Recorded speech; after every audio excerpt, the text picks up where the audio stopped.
Who's your most improved EastEnders character in the Lord's year of 2023?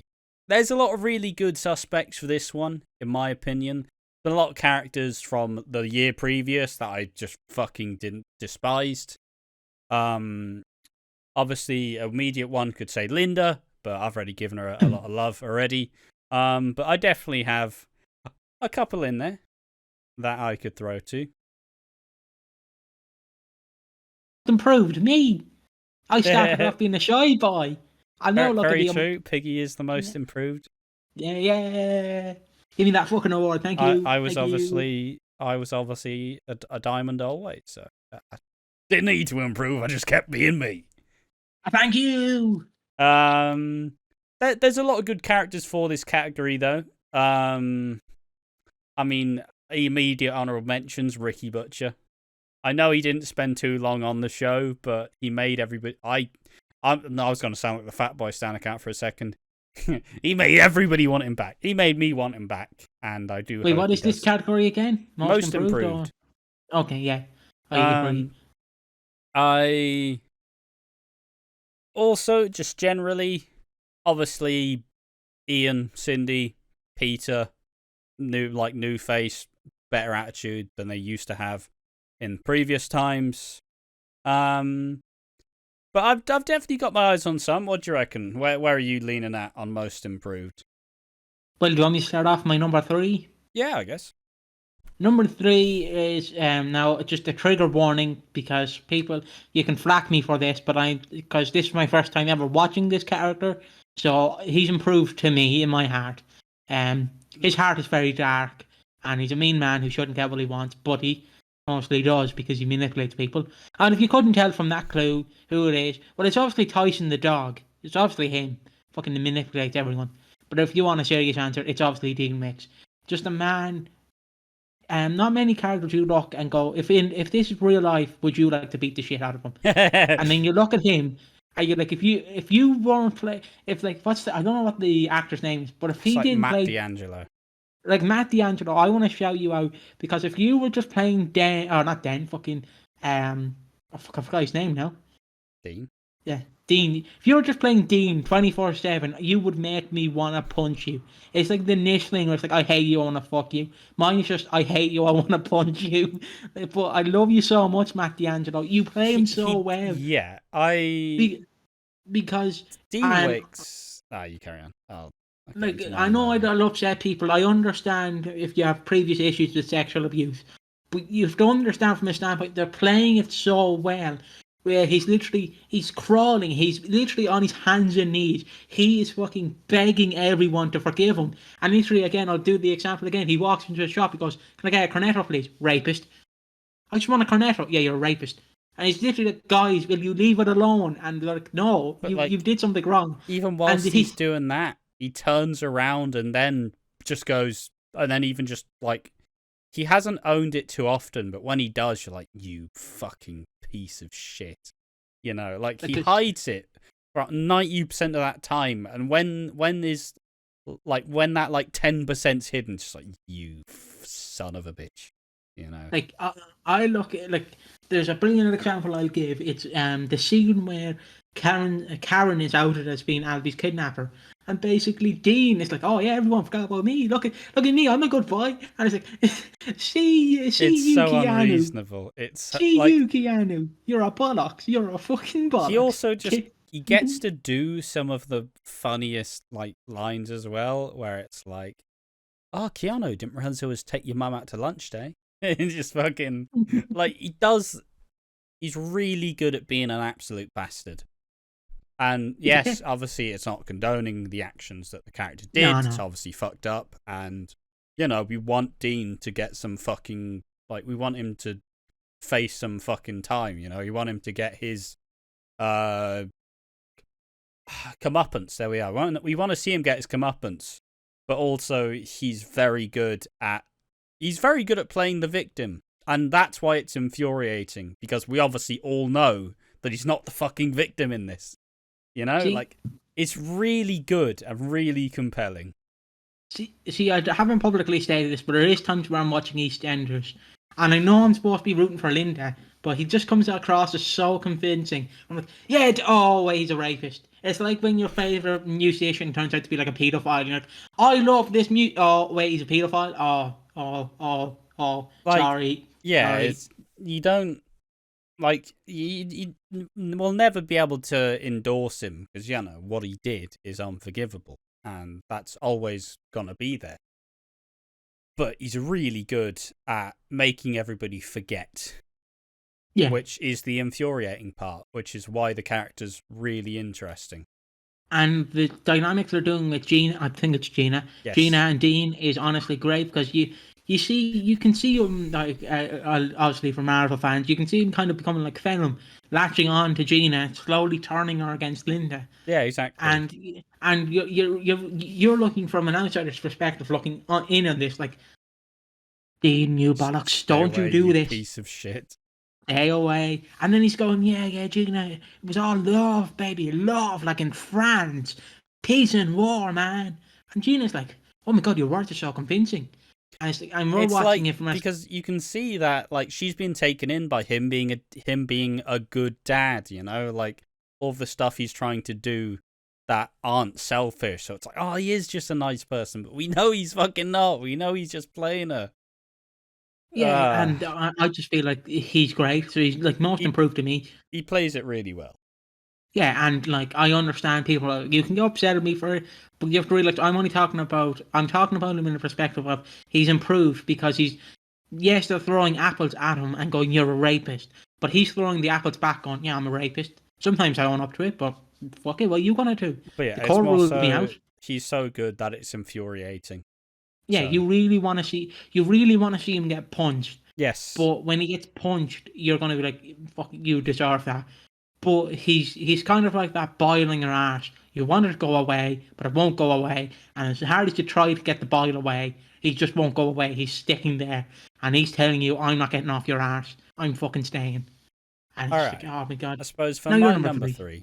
My number three is a character that I really do like, but unfortunately just hasn't really been given as much screen time over the last couple months. Obviously, she had a pretty action-packed start of the year. It's Amy Mitchell still. I think I gave it most improved in the awards we did halfway through the year. But like, there's just so much depth with a character that they only occasionally explore with her mental health struggles and a relationship with Denzel, and it's just she is really good, and the actress is amazing, and I always want to see her get more scenes because, like, look. I've watched a lot of EastEnders. I've watched a lot of soap. Usually the teen characters never really get that extra depth, They never get to be a fully fleshed out character, but, the crop of young characters we have currently, they're all being fleshed out for the most part. Maybe forgotten a bit too much, and I'm not about that life personally. I'd bring them up once again back to the forefront. But, yeah, it's just number three simply because she's not got to do anything in the last, half of the year. And it's a big shame. But I look forward to seeing more of her. I look forward to seeing the character grow up and kind of develop and see where it goes from here. I agree honestly with all of that. From what I've seen of Amy Mitchell, she really plays like because from our perspectives, we're to use Trump supporters' terms, we're both mentally ill. To use them terms. From Trump supporters. Let's be honest, suffer from mental illness. That is very, very true. We're very open about it. Yep. And Amy Mitchell, or not Amy Mitchell, the actress who plays Amy Mitchell, she does a really good job at anxiety. Yes. Like, because, like, if we ever did a meet and greet, you're going to have me who's going to play it off cool. But you're going to have Ash who's trying to play it cool, and he's just like, don't fucking touch me. I'll sign an autograph, but don't fucking touch me. Please don't touch me. And then, like, a fan comes up to him and is like, give me a hug. Piggy, please, pull me off him. Pull him off me, please. I don't like physical contact. It's like when I met Ash, like, in November. I just got off the train, I was chewing gum, and Ash just went, how are you? How are you doing? How are you doing, pal? Yeah, exactly. No bumping fist. And it's kind of like that. Amy plays it great. So I agree wholeheartedly. It's just a teen who wants to be able to hold it together, but it's just too hard.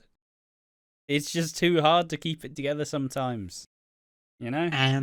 Yeah. Do you want me to go into my number 2? Yep. Now these next two are going to be slaughtered by the Taylors. So you can intertwine these next two if you want. So obviously number 2 is going to be Barney. Yeah, fuck, I forgot. Oh, no. Well, my list is getting ruined. Why? Because I forgot about a character. Carry on. And you're wondering why is Barney number 2? Well, Barney started out as the gossip, as the horse you would all whack with a stick. I don't know what that metaphor is. Bit fucking rude, that. I'm being honest, because whenever you walk into the cafe, she was winding everybody up being the gossip. Yeah, like she's because essentially Whitney be like, yeah, I'm pregnant, but my pregnancy's not going to work. My period has come late, and Barney be like, hear this fucking news. Her period's come late, lads. Fucking laugh at her. Yeah, Barney, sit the fuck down. If there's one thing that's amazing to see is that she actually got to be a big part of the Christmas. Well, it was a smaller part of the Christmas episode, but she got to live. She got to deliver one of the best lines. Just, your lies are gonna kill you. Just fucking it's a fantastic line. I do love. She does play crying a character pretty well because I know you're not supposed to laugh at it, but when Phil shows up with Barney at the altar, it's just when he goes, tell her. He grabs Barney and pulls her in front of him like a child who's just pissed all over the wall. It's like, you tell your mother what you did. Yeah, exactly. You admit it. And then he's like, yeah, please. Yeah, you know what? I'll wholly accept that. Bernie, I do hope gets more stuff to do. Because she is good when she gets to do things. She just never fucking gets to do it. Like, remember her scene when Kim crashed the car where she's like, oh my god, bloody hell, no. It's fucking... it's overacting like fuck because it's the one opportunity she had for the first half of the year. I suppose my number 2. My number 2 is... I'm very split on this one. Because... I don't know whether to make one of them an honourable mention or just in general, but nah, it can't be Karen. I hate Karen, except for her. Well, you won't be excited for number 1 then. She can be an honourable mention though because her exit was some of the best stuff she's done in years. She got to be a character with depth and a character that actually had motivations. Like Karen was great, and like. I'm not going to look back and... It's just like Keanu being dead now. It's like, you really did play up to the best part that you could have had, right? Like, this exit was bigger than you. If you come back, you're going to ruin it. So, please don't. Sorry. Like, she did a good job if they wanted to actually commit to writing the character interesting, but she's been there for like 4 years. Like, it's just not it. Maybe even like 6 at this point. But it's just not it. It just wasn't ever it. But her exit was well written and a very happy exit for EastEnders. Got the well-deserved Julius theme, and I'll just appreciate it as a whole. But my actual number 2 is gonna be Davinder. It's gonna be Nugget. Simply because once again, a character who's been given depth. A, teen growing up in that fucking Panesar, Nandrahart, Galati household where fucking, you don't know whether you're fucking shitting left or right, Do I wipe from left to right or do I wipe front to back? Who the fuck knows? It changes every week. It's a very unsettled household and it's very hard to know where to lie in the Panesar's, living. But throughout the year, Davinder's been consistently open, honest, and willing to help his family. And he just wants to have a nice little family life and, supporting Suki coming out to him. And being like, why didn't you tell me earlier? Like, I could have helped you, it's the wholesome moments that you do get from like a parent figure and like a child or like a teen, where they've reached that level of understanding where they just go, look, I respect what you're doing, you know, like it's those nice little moments that are hard to get otherwise. And he played it absolutely fucking amazingly this year. So I'd agree with that. Honestly, I agree with that. I was think a lot more heartfelt than I expected. Davinda or Nugget, I'll probably just call him Nugget because I'll probably end up slipping and saying something else. So Nugget is, I'd agree with that. Honestly, Nugget has improved. He is a great character. I mean, just remember he was the fucking pest. It's like, yeah, let's take Lily's baby to a party. Sound. Fuck's sake. Also, I just love.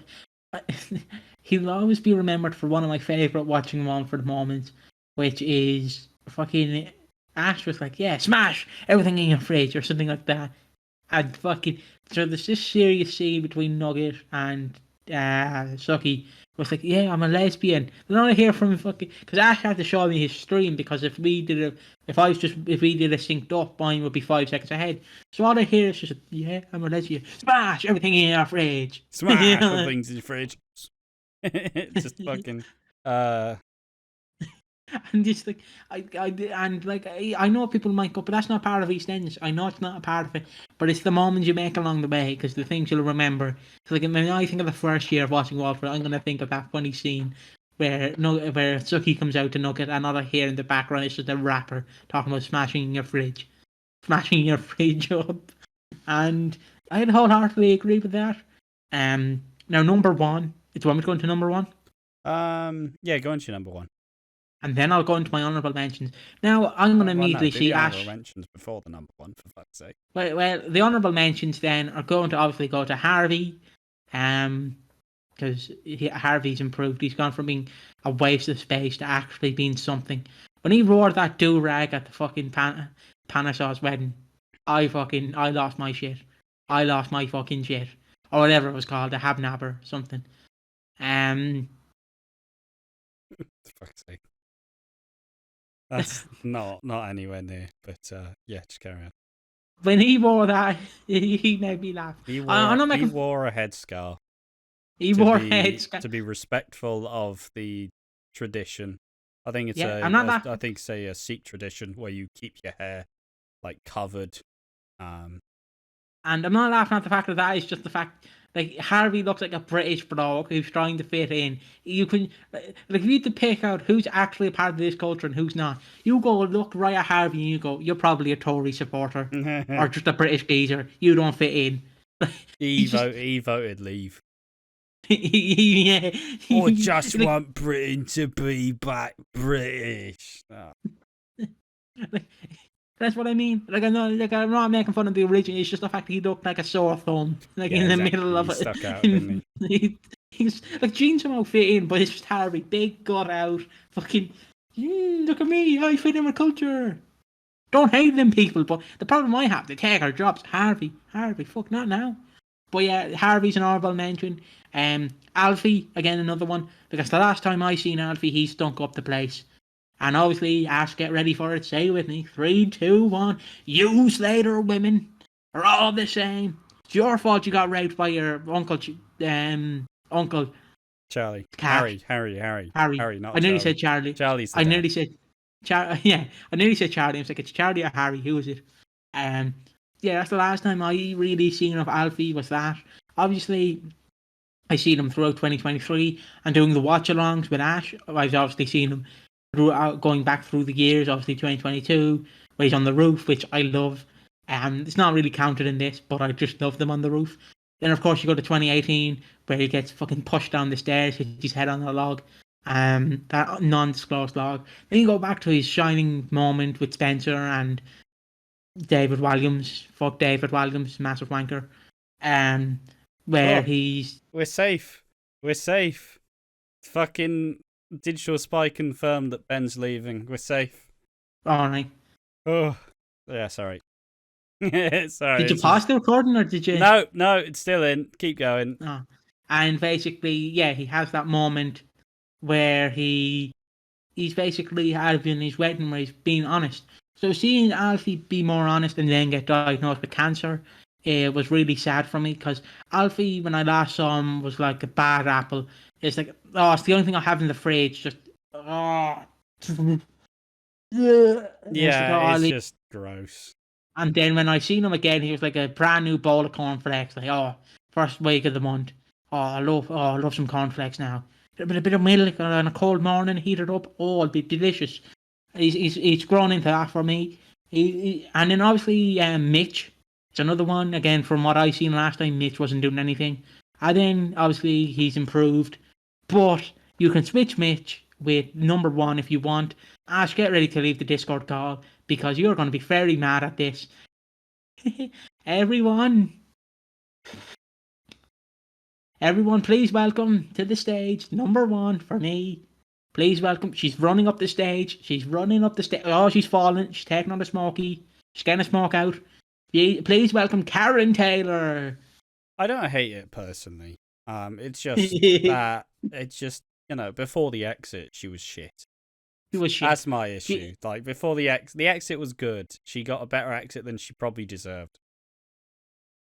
Now, why does she rank number 1? Is it because of the exit for me? No, it's because throughout the month it's like when you are working a 9-to-5 job and you've been there for 5 years, but you're told, look, in December we're sacking you, and they're like, okay, I need to be on my best behavior. Yes. So like throughout the month, so in like June you can see her being a bit shit, and then it's slowly, I'd assume, when they were doing the next recording for like the autumn season, and just basically they went, look, you're leaving in this month.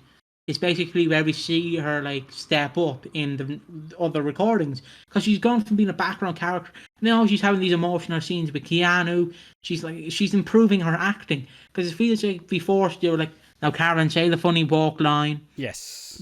The bloody she thing was about finally allowed, as I've kept saying the word lately, it's depth. She was allowed to be a character with genuine emotions and depth. But just to schmooze us on forward, my most improved character of 2023 was Kim. Kim was the token comic relief, and I mean token in the sense of like just plop her in a scene, make her say, "Oh, do me a favor." There we are. That's just she was the comic relief for the longest time. But this year, they gave her storylines. They gave her a PTSD storyline. They gave her anxiety. They helped, sure, the Kimfluencer stuff makes you roll your eyes, but they gave her actually like dark stuff to laugh about, right? So she was now making the jokes, which were funny because the tone was right. And it's just like between that and between Denise as well being made another character who I'm now perfectly happy to have a leading character on the show. It's just Kim's been on the show for so long, and it's not been that often she gets to do like this actually like high profile important stuff. So to go from someone I actively despise to being one of my favorite characters and someone who lights up the screen anytime she's on it, Kim is my most improved of 2023. Now, I don't know if it's Kim or Denise, so I might be confusing the two. But there's a brilliant scene where they wheel Lola out into the sitting room. You probably know where I'm going with this. It's Kim. And it's like they're doing the what's say it on the signs, like "Goodbye, Lola," or "We love you, Lola," or something. Oh yes. And it's like hell. They end up filming hell. Welcome they're going to hell. Welcome to hell, Lola. And then like one of them chimes up and goes, "Well, I don't think you're going to hell, love. You've only been married," or something like that. Yeah. It was one of, but like they both have become fantastic in this last year. As a character I didn't truly appreciate till now, and I'm very happy to be at this stage where I can now look at them and go, fair play, like they deserve to be there. And there we are. Those are our category for most improved Eastenders character 2023. We do want to hear your thoughts for it, so tell us in the comment section down below. I've been Ash from Watching Wolf, been joined by Piggy. Do you want me to run through my top 3 again? Yeah, just run through your top 3 real quick. Dean Wicks, Barney. You can switch Barney for Karen if you want, but Barney and then Karen, or it can be Karen and then Barney, because they're both improved. Yes. Again, Barney's just a lovely person, and Karen, knew her time was coming and just improved.